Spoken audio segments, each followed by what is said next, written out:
dainuoti apie, nežinau, vasarą pas močiutę kaime. Ir staiga išnyra Vilnius. Jis išnyra kaip tie baltupiai tenai toli ant kalno ir jis gali išnirt labai netikėtų kampų, labai tokių proziškų kampų, nes baltupiai yra labai paprastas toks miegamųjų namų rajonas.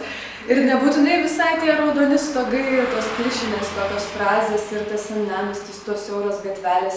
Nes kai pradedi šnekėti apie siauras gatvelės, tai visi tikisi kažkokio jau stebuklo, kažkokios meilės ir kažkokios romantikos ir poezijos, bet Vilnius nėra vien tai. Vilnius yra ir visokios suklypusios šnipiškės ir Vilnius yra ir stoties rajonas.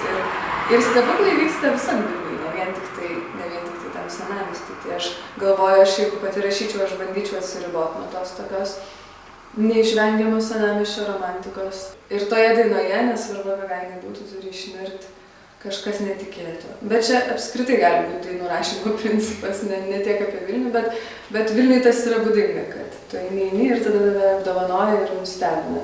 Tu supranti, kad matai kažką tolumoje, kas irgi yra ant kalvos ir galbūt irgi šiuo metu žiūri į tave.